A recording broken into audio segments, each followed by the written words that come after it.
جو دارالقضا تھے، جو شرعی کورٹ تھے، اس کو بین کر دیا گیا، اس کے اوپر خاتمہ کر دیا گیا۔ اور 1928 کے اندر سب سے بڑا ان سے جرم یہ ہو گیا کہ 1928 کے اندر انہوں نے ایک عربی رسم الختمہ کو ہی خاتمہ کر دیا۔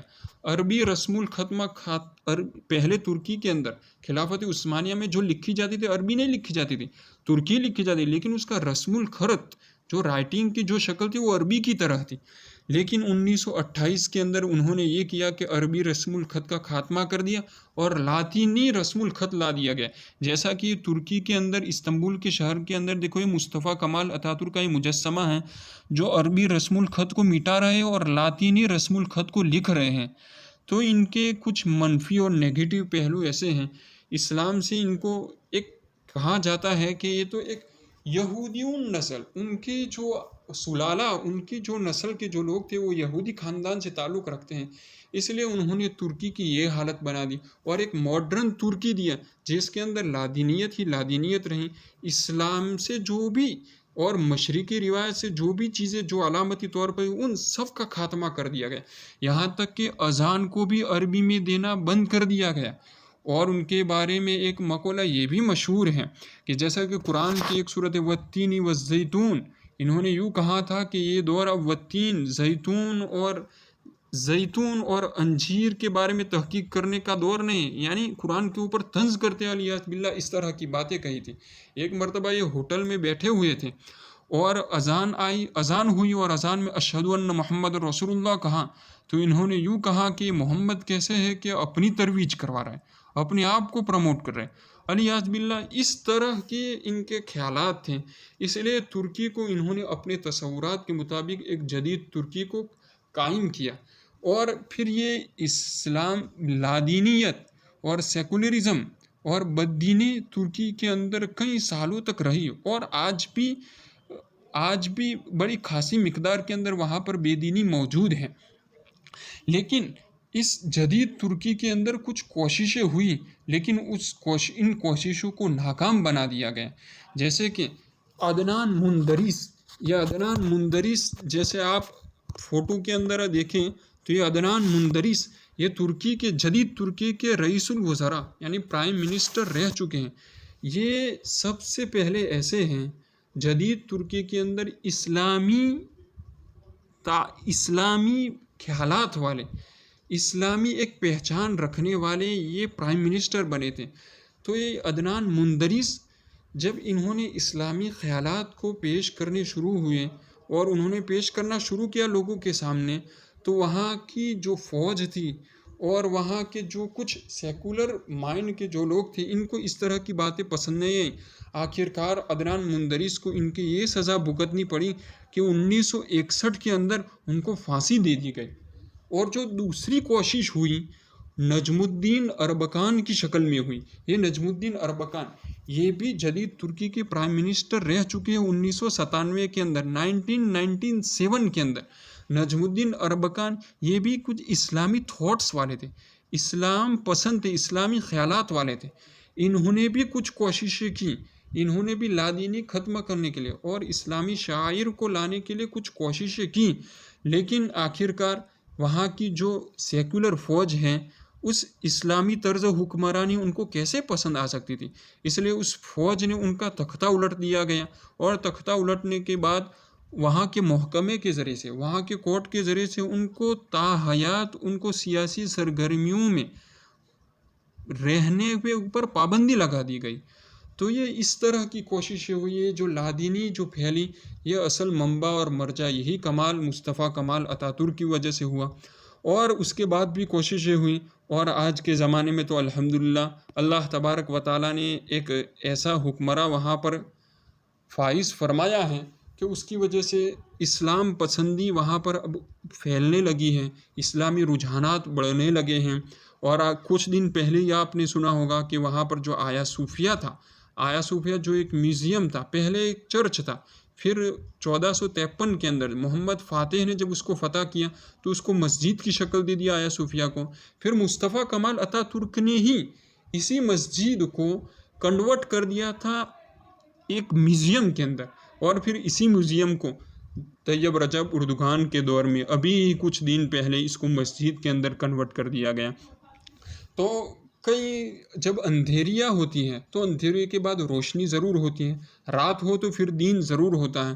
تو یہ ہوئی مختصر سی خلافت عثمانیہ کی عروج زوال کی مختصر سی داستان، جدید ترکی کے خد و خال اور اس کے اتار چڑھاؤ۔ امید ہے کہ آپ کو اس سے بہت کچھ جاننے کو ملا ہوگا۔ اس طرح کی ویڈیوز دیکھنے کے لیے ہماری اس چینل کو ضرور سبسکرائب کیجیے۔ فقط والسلام۔